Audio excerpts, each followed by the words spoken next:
The cashier rolled her eyes so hard I thought they might fall out of her head. "Another one of those people," she muttered under her breath, loud enough for the entire checkout line to hear. "Can't afford to shop here without coupons." What she didn't know was that I was about to change her life forever. Which country are you listening from? Tell us in the comments below. My name is Maya Rodriguez, and I've spent the last 15 years climbing the corporate ladder in retail management. At 38, I'm the regional manager for a major grocery chain across the Southeast, overseeing 47 stores and nearly 3,000 employees. I drive a BMW, live in a beautiful home in Atlanta's suburbs, and have worked harder than most people can imagine to get where I am today. But none of that mattered on that Tuesday afternoon in March when I walked into store number 247 in suburban Birmingham, Alabama, dressed in jeans and a simple sweater, carrying a handful of manufacturer's coupons like any other customer. You see, I wasn't there as Maya Rodriguez, regional manager. I was there as Maya Rodriguez, a secret shopper, conducting what we call a customer experience audit.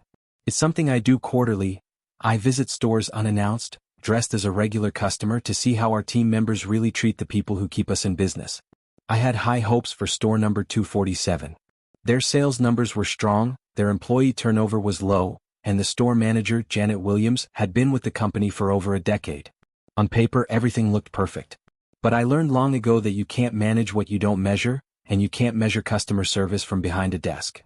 The morning started beautifully. I woke up in my hotel room at the Hampton Inn just off Interstate 65, did my usual meditation and prayer, and felt genuinely excited about the day ahead. I love these undercover visits because they remind me why I fell in love with retail in the first place. The human connections, the opportunity to make someone's day a little brighter, the chance to be part of a community. I had carefully planned my shopping list and selected legitimate manufacturers' coupons for items I actually needed. This wasn't about gaming the system or creating some elaborate test scenario. I wanted to experience what our customers experience every single day, especially customers who rely on coupons to stretch their budgets. Growing up as the daughter of immigrants from El Salvador, I knew what it meant to count every penny. My mother, Carmen, worked 2 jobs, cleaning offices at night and watching children during the day, to keep food on our table, and still found time to clip coupons from the Sunday newspaper. She taught me that being smart with money wasn't something to be ashamed of, it was something to be proud of. "Mija," she would say in her beautiful mixture of Spanish and English, "dignity doesn't come from how much money you spend.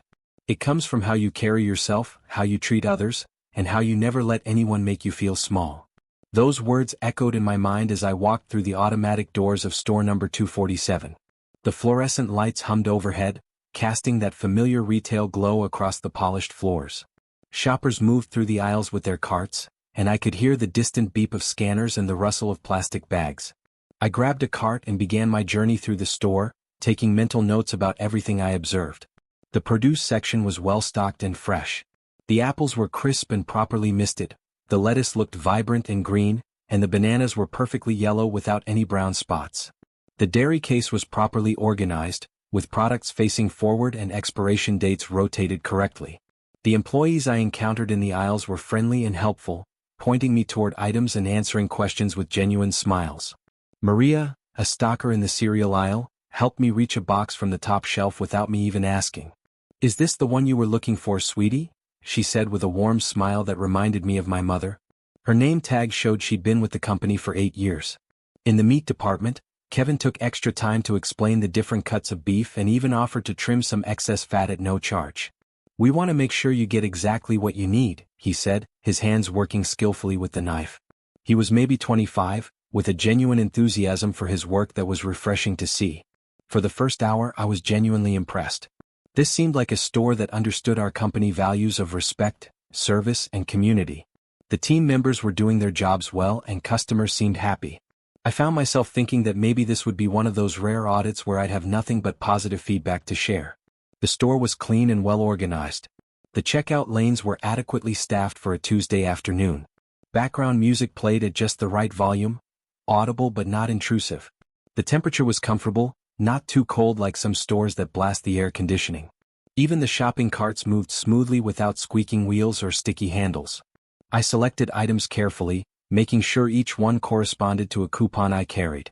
A box of whole grain cereal that was usually $4 but was marked down to $2.50 with my coupon. Organic pasta sauce that I genuinely needed for dinner that week. Laundry detergent that was actually a fantastic deal with the manufacturer's promotion. Free-range chicken breast that I planned to prepare for the week ahead. As I shopped, I observed other customers and their interactions with staff.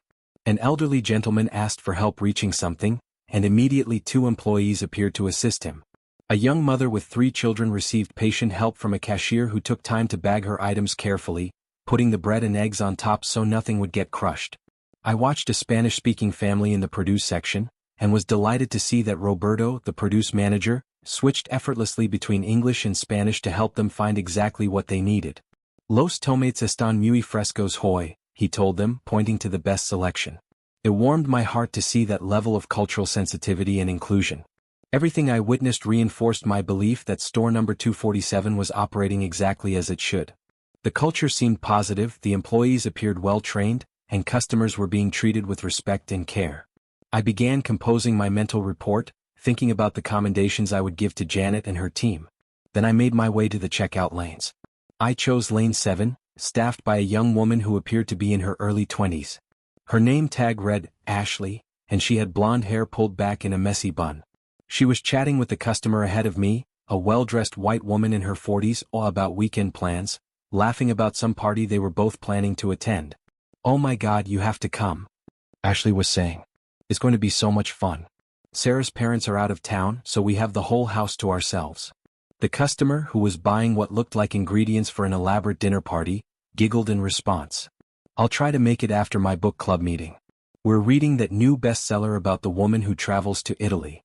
"That sounds so sophisticated," Ashley replied with genuine admiration. "I wish I had time to read books like that. Between work and classes, I can barely keep up with my textbooks." Their conversation continued as Ashley scanned items with efficient, practiced movements. She was clearly competent at her job. The register beeped steadily as she worked, and she handled the customer's credit card transaction smoothly. When the woman's reusable bags didn't quite hold everything, Ashley cheerfully offered to double bag a few items and even helped carry everything to the customer's cart.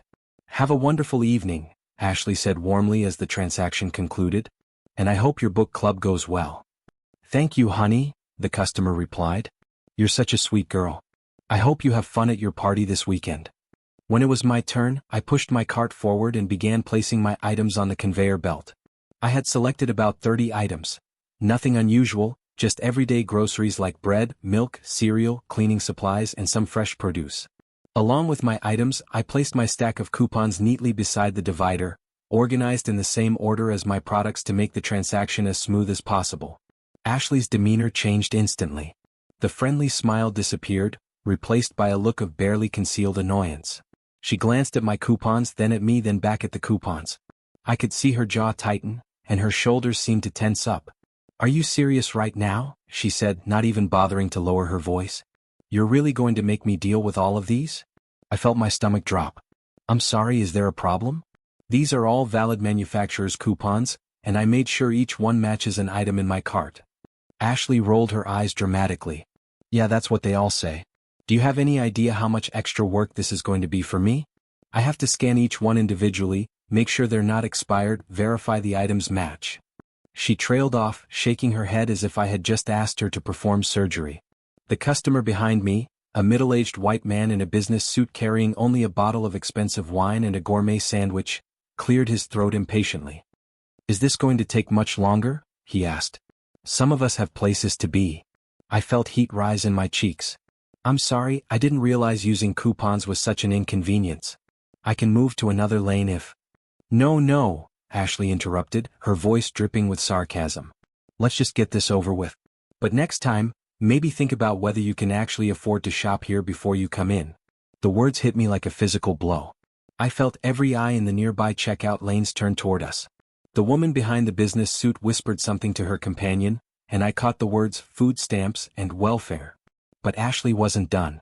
As she began scanning my items with exaggerated slowness, she kept up a steady stream of commentary that seemed designed to humiliate me as much as possible. "Oh, look at this," she said, holding up a box of organic cereal that cost $6. "Organic food but paying with coupons. That makes sense." She tossed the box into a bag with unnecessary force, causing it to land with a loud thud that made other customers look over. When she got to my fresh salmon, which was on sale for $8 a pound with a $3 off coupon. She actually laughed out loud. Salmon? Really? Maybe stick to the canned tuna next time if money's that tight. I stood there in shock, my hands gripping the edge of the cart so tightly my knuckles were white. In my 15 years of retail experience, I had never witnessed such blatant disrespect toward a customer. But more than that, I had never experienced such pointed, personal humiliation. The worst part was the assumption behind every comment. Ashley wasn't just annoyed about the coupons, she was making judgments about who I was, what I deserved, and what my place in society should be. She saw a Latina woman using coupons and immediately categorized me as someone beneath her, someone who didn't belong in her store. "Are you sure you have enough to cover the rest?" she asked when we got to the final few items. "Because if your card gets declined, I'm not voiding this whole transaction." The man in the business suit sighed loudly. "This is exactly why I usually shop at Whole Foods," he said to his companion who had joined him in line. "You don't have to deal with this kind of thing there." "I know exactly what you mean," the companion replied, a woman in designer clothing who was looking at me like I was some kind of science experiment. "It's so inconsiderate to hold up the line like this." I wanted to disappear. I wanted to abandon my cart and walk out of the store and never come back. But something deeper kept me rooted to the spot. It was my mother's voice echoing across the decades, "Never let anyone make you feel small." More customers had gathered behind the original two, and I could feel their collective impatience pressing against my back like a weight. A few people switched to other lanes, making dramatic shows of their departure. One woman actually said, "Unbelievable," as she pushed her cart toward lane 6. Ashley picked up my coupon for the organic pasta sauce and examined it like it might be counterfeit. "This says you have to buy 2 jars to get the discount," she announced. "You only have 1. I looked at my cart, confused. "No, I definitely put 2 jars in there. They should be." "I only see 1, Ashley interrupted, holding up the single jar she had scanned. I looked more carefully and realized that 1 jar had somehow gotten buried under other items. "There," I said, pointing to where I could see the edge of the second jar. "It's right there under the bread." Ashley sighed heavily and extracted the second jar with exaggerated effort. "Great. More work for me." As she continued scanning, her commentary became increasingly personal and pointed. When she reached my vitamins, a bottle of women's multivitamins that cost $20 but was on sale for $15 with my coupon, she held them up like evidence in a court case. "Vitamins," she said loud enough for half the store to hear. "Because apparently coupon money goes further when you're buying the expensive stuff. I guess when you're not paying full price, everything seems affordable." The humiliation was overwhelming. I could feel tears threatening to spill over, but I refused to give Ashley, or anyone else, the satisfaction of seeing me break down. Instead, I focused on breathing, on maintaining my composure, on remembering who I was and what I was here to do. But with each passing minute, the situation grew more uncomfortable. Ashley's comments became more pointed, the line behind me grew longer and more agitated, and the weight of judgment from strangers became heavier. As Ashley continued her performance, I became acutely aware of how the situation was escalating beyond just one rude employee. This was becoming a public spectacle, and I was the unwilling star of a show that seemed designed to make me feel as small and unwelcome as possible. Other customers were openly staring now, and I could hear whispered conversations from multiple directions. Some people looked sympathetic, but others seemed to be enjoying the drama. A few had even pulled out their phones, though whether they were recording or just checking the time I couldn't tell.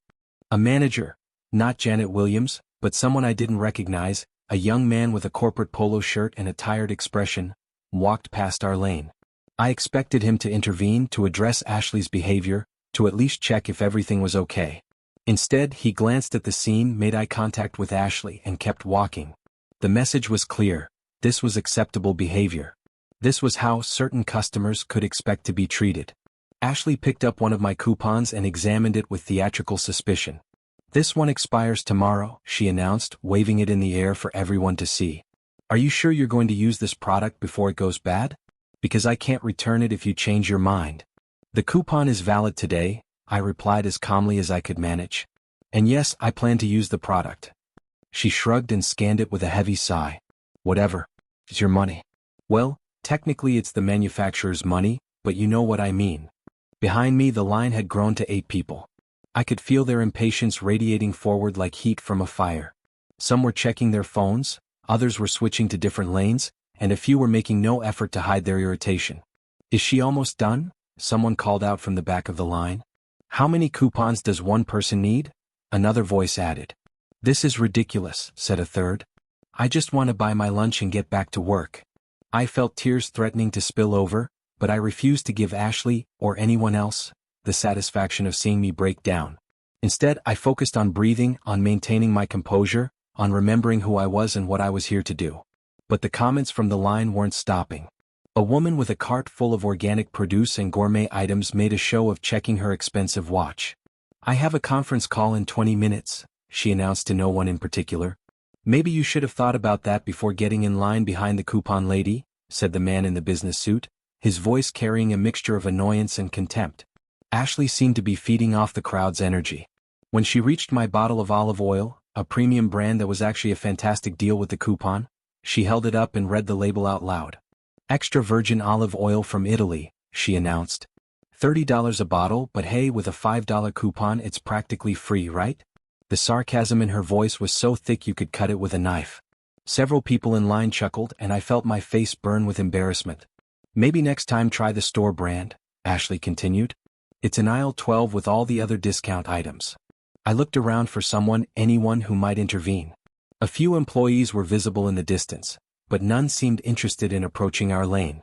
The assistant manager I had seen earlier was nowhere to be found. It was as if Ashley had been given carte blanche to treat me however she wanted. When she finally reached the last item, a bottle of vitamins with a $2 coupon, Ashley held it up like evidence in a court case. Vitamins, she said loud enough for half the store to hear. Because apparently coupon money goes further when you're buying the expensive stuff. That's when something inside me shifted. The hurt and embarrassment I'd been feeling began to transform into something else entirely. It wasn't anger exactly. It was clear. I thought about all the employees I'd hired over the years, all the training sessions I'd conducted about customer service and respect. I thought about the company values printed on every name tag, respect every customer. I thought about the countless times I'd had to counsel or terminate employees for far less egregious behavior than what I was witnessing. But mostly I thought about my mother and about every person who had ever been made to feel small because of their appearance, their accent, their need to be careful with money, or their place in someone else's narrow view of the world. I thought about Maria in the cereal aisle, who had helped me with such kindness. I thought about Kevin in the meat department, who had taken pride in providing excellent service. I thought about Roberto in produce, who had made that Spanish-speaking family feel welcome and valued. And then I thought about what my mother would do in this situation. She wouldn't have lost her temper or made a scene. She would have maintained her dignity while standing up for what was right. She would have turned this moment of humiliation into a teachable moment for everyone involved. As Ashley continued her commentary, making jokes about my shopping choices for the entertainment of the growing crowd, I felt a sense of calm settle over me. I knew exactly what I needed to do. Ashley finished scanning my items and coupons with a final dramatic flourish. The total came to $127.83 before coupons and $47.83 after, as savings of exactly $80, which she announced with obvious disdain. Your total is $47.83, she said, her voice carrying across the checkout area. Will that be cash or card? Please tell me you have enough to cover it.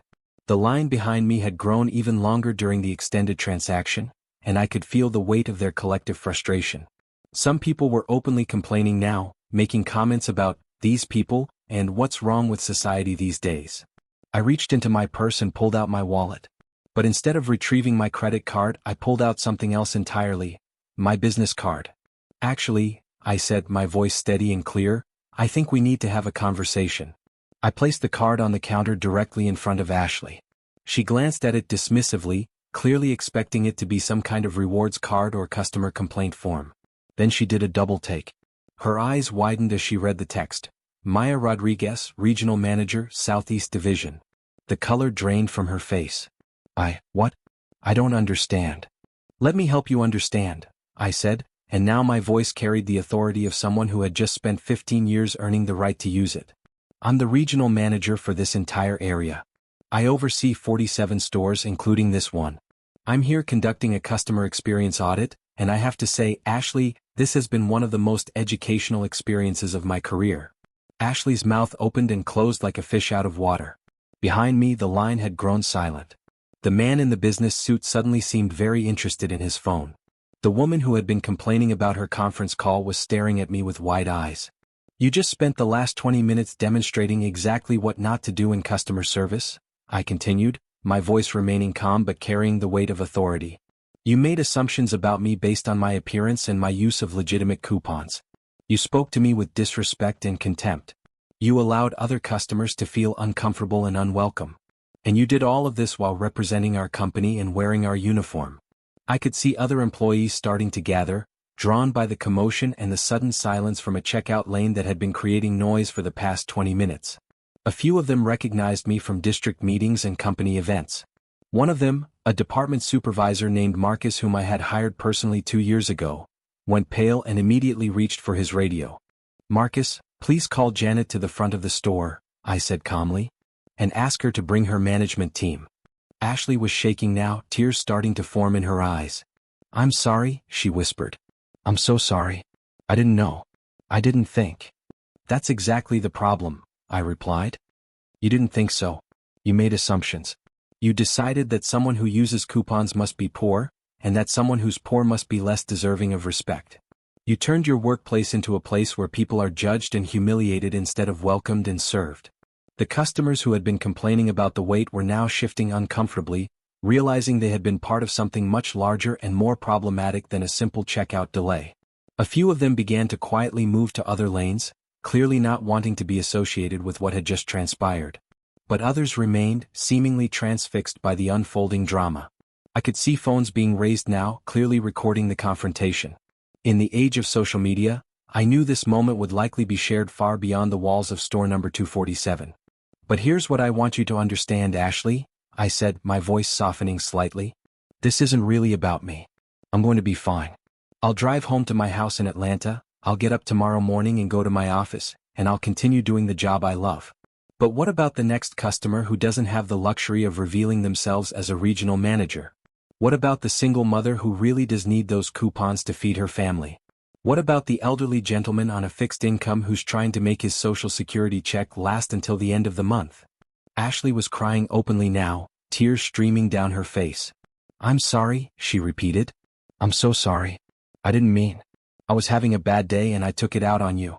"That's not an excuse, I know it's not." "No, it's not an excuse," I agreed. "But it is an explanation. And explanations help us understand how to prevent this from happening again." Janet Williams, the store manager, appeared at the end of the checkout lane, slightly out of breath as if she had been running.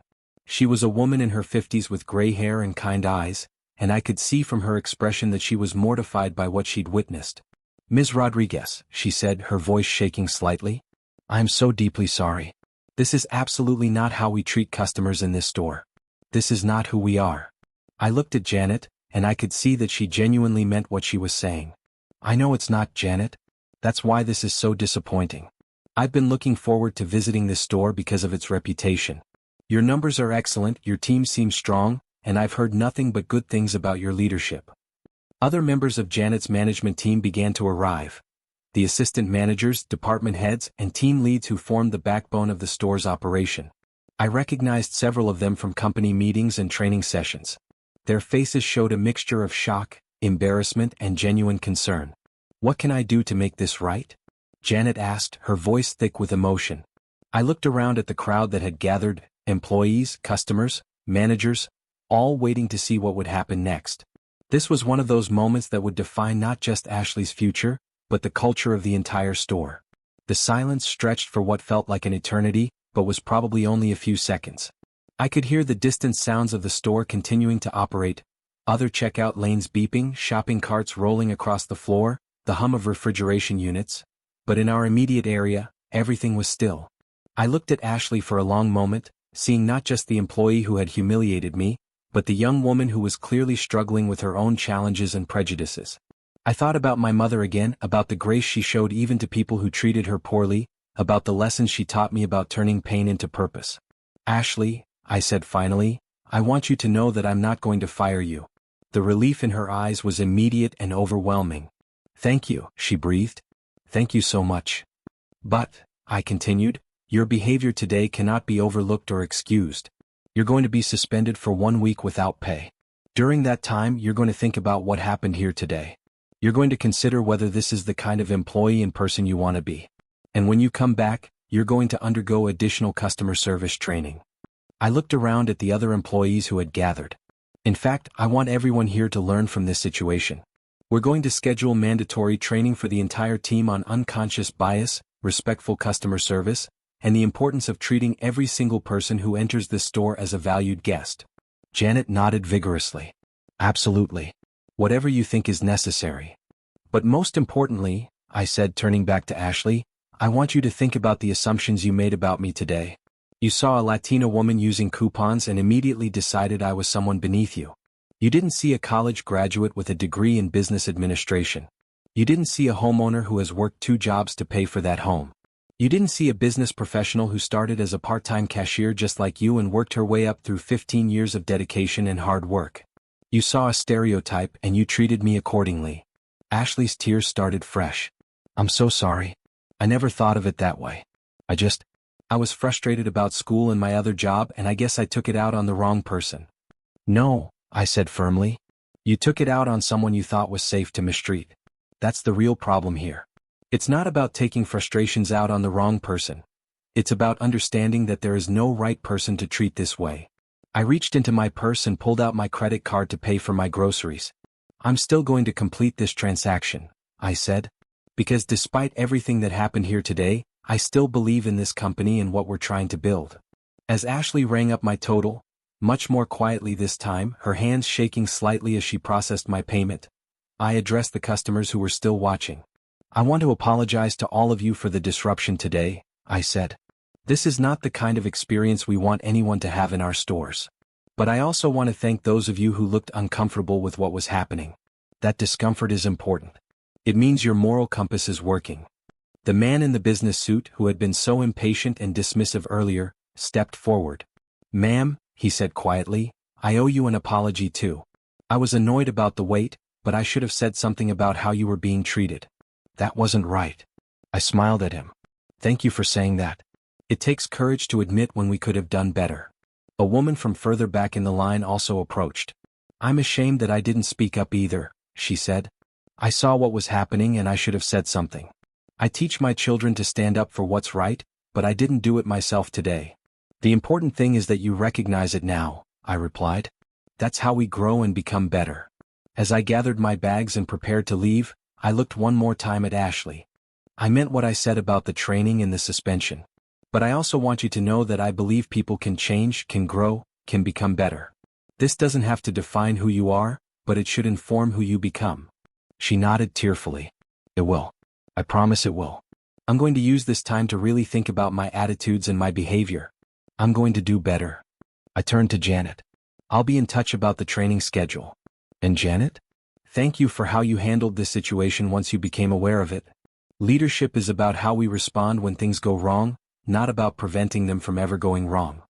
I want to make sure something like this never happens again, Janet said. We're going to review our hiring practices, our training protocols, and our management oversight. This young woman clearly needed more guidance than she received. As I walked toward the exit, pushing my cart full of groceries, I felt something I hadn't expected to feel: hope. Not just hope that Ashley would learn from this experience, but hope that the dozens of people who witnessed it would carry the lesson forward into their own lives. Several employees approached me as I made my way through the store. Maria from the cereal aisle touched my arm gently. I'm so sorry about what happened, she said. That's not who we are here. Kevin from the meat department shook his head in disgust. I can't believe she talked to you like that. If I had seen it happening, I would have called a manager immediately. Roberto from the producer looked genuinely upset. In my culture, we believe that how you treat strangers is a reflection of your character. What she did was wrong. Their reactions confirmed what I had suspected, that Ashley's behavior was an aberration, not a reflection of the store's overall culture. But it also highlighted the importance of ensuring that all employees understand and embody the company's values, not just the ones who come to it naturally. The automatic doors slid open and I stepped out into the afternoon sunlight. My phone was buzzing with messages. Word travels fast in retail, and I suspected that half the district had already heard about what happened. But I ignored the phone for now. I needed a moment to process what had just occurred. As I loaded my groceries into my rental car, I thought about the journey that had brought me to this moment. From the little girl clipping coupons with her mother to the regional manager standing up for dignity in a checkout line, It had been a long road filled with challenges, obstacles, and moments of doubt. But this experience reminded me of something crucial. Our response to injustice defines us more than the injustice itself. I could have let Ashley's behavior make me feel small, angry, or bitter. Instead, I chose to use it as a teaching moment, not just for her but for everyone who witnessed it. As I sat in my car before starting the drive back to Atlanta, I reflected on the complexity of what had just happened. On the surface, it was a simple story of workplace discrimination and consequences. But beneath that surface lay so many deeper layers: assumptions about race and class, the power of unconscious bias, the importance of standing up for dignity, and the possibility of growth and redemption. The truth is, Ashley's assumptions about me weren't formed in a vacuum. They were shaped by years of societal messages about race, class, and worth. She saw a Latina woman using coupons and activated a set of prejudices that she probably didn't even realize she carried.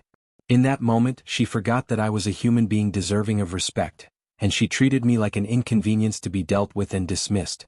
But here's what I learned from my mother all those years ago and what I tried to demonstrate today: dignity isn't something that can be taken from you. It's something you carry within yourself, regardless of how others choose to treat you. They can judge me by my skin color, my accent, my use of coupons, or any other superficial characteristic they choose to focus on. But they can't touch the strength of my character, the depth of my experience, or the power of my purpose. The real victory today wasn't in revealing my position or watching Ashley's shock and remorse. The real victory was in maintaining my composure, responding with grace under pressure, and turning a moment of humiliation into an opportunity for education and growth. I started my car and began the drive back to Atlanta, but my mind remained in that store, with that young woman who had just learned one of life's most important lessons: that every person you encounter is fighting battles you know nothing about, carrying dreams you can't imagine, and deserving of respect regardless of their circumstances. My phone rang as I merged onto Interstate 65. It was my mother calling for our weekly check-in. I told her about my day, about the audit, about Ashley's behavior, and my response. There was silence on the other end of the line for a moment, and then I heard her familiar voice, thick with emotion and pride. "Mija," she said, "you did exactly what I taught you to do. You stood up for yourself with dignity. You taught without being cruel. You showed them the strength of your soul." As I drove home through the Alabama countryside, then into Georgia, I thought about all the Ashleys in the world, young people struggling with their own challenges, making assumptions based on limited experience, perpetuating cycles of prejudice without even realizing it. And I thought about all the customers who would benefit from the training we would implement, the conversations we would have, and the culture we would build. Change doesn't happen overnight, and it doesn't happen without discomfort. But it does happen one interaction at a time, one moment of courage at a time, one person choosing to do better at a time. Over the next few days, I received dozens of calls and emails about the incident. Some were from employees who had witnessed what happened, expressing their support and their commitment to doing better. Others were from customers who had been in line that day, sharing their own reflections on what they had seen and learned. Most meaningful of all was an email I received a week later from Ashley herself. She had used her suspension time to volunteer at a local food bank, where she had met families who relied on coupons and assistance to feed their children. She had also enrolled in a community college course on cultural sensitivity and workplace diversity. "I realize now that my behavior wasn't just rude," she wrote. "It was a reflection of prejudices I didn't even know I had. I'm committed to becoming a better person and a better employee. Thank you for giving me the chance to grow instead of just throwing me away." That email reminded me why I chose not to fire Ashley immediately. People make mistakes, sometimes terrible ones. But people can also learn, grow, and change if given the opportunity and the guidance to do so. The training we implemented at store number 247 became a model for the entire district.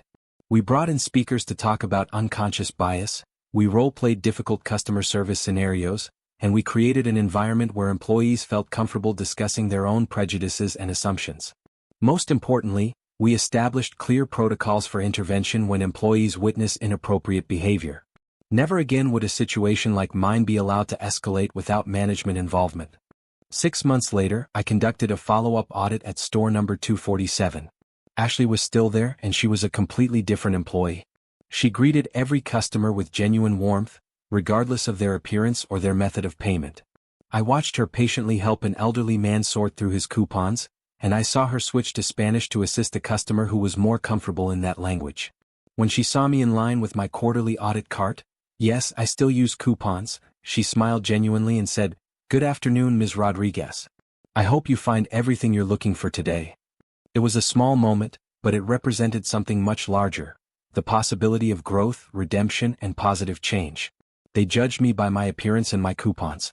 They assumed I was someone they could dismiss and disrespect. They were wrong about who I was, what I represented, and what I was capable of.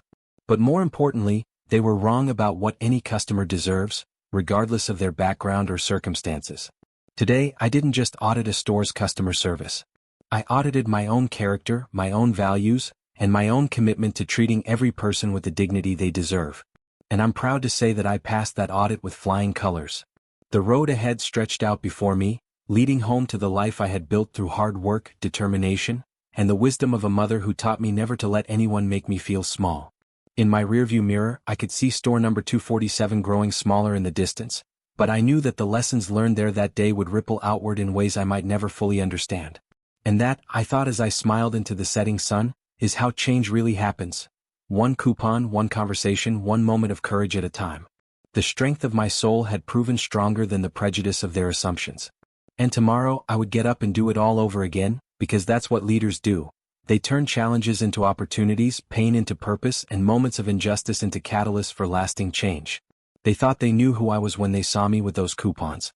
But they had no idea about the strength, the wisdom, and the power that comes from a lifetime of proving people wrong, not through anger or revenge, but through grace, determination, and the unshakable belief that everyone deserves to be treated with dignity and respect. That's the lesson I hope Ashley learned that day. That's the lesson I hope everyone who witnessed that interaction will carry forward. And that's the lesson I will continue to teach, one store at a time, one employee at a time, one customer at a time. Because in the end, that's what leadership really means, not just managing stores or overseeing employees, but modeling the behavior we want to see in the world, standing up for what's right even when it's uncomfortable, and never, ever forgetting that our true strength comes not from our position or our power, but from our character and our commitment to treating others the way we want to be treated. The highway stretched ahead, taking me home to the life I had earned and the future I was still building. And as I drove through the gathering dusk, I carried with me the knowledge that today had been a good day. Not because it was easy, but because it was meaningful. Not because it was comfortable, but because it was necessary. They judged me by my coupons. I showed them the content of my character. And in doing so, I reminded myself, and hopefully everyone who witnessed it, that our worth as human beings isn't determined by others' assumptions about us, but by how we choose to respond when those assumptions are tested. That's the power of dignity. That's the strength of character. And that's the lesson I will carry forward, one day at a time, one interaction at a time, one moment of grace at a time. Years from now, when I tell this story to young managers and employees, I won't focus on the humiliation or the anger. I'll focus on the moment when I chose to respond with dignity instead of rage, when I chose to teach instead of punish, when I chose to see the humanity in someone who had forgotten to see mine. Because that's what my mother taught me in her kitchen in San Salvador before we came to America, and in our small apartment in Atlanta where she showed me how to clip coupons and stretch every dollar. That true strength isn't about having power over others, but about maintaining your dignity and humanity no matter how others choose to treat you. The sun set behind me as I drove home, painting the sky in shades of orange and pink that reminded me of the flowers my mother used to grow in our tiny garden. Tomorrow would bring new challenges, new opportunities to make a difference, new chances to stand up for what's right. But tonight, I would go home to my house that I bought with my own hard work. I would prepare dinner with the groceries I had purchased with my carefully organized coupons, and I would call my mother to tell her that her lessons had served me well once again. They thought they could make me feel small. Instead, they reminded me how strong I really am. And that, perhaps, is the greatest gift of all, the reminder that no one can diminish your worth except yourself, and that sometimes the most powerful response to prejudice is simply to remain who you are, with dignity, with grace, and with the unshakable knowledge that you belong anywhere you choose to be.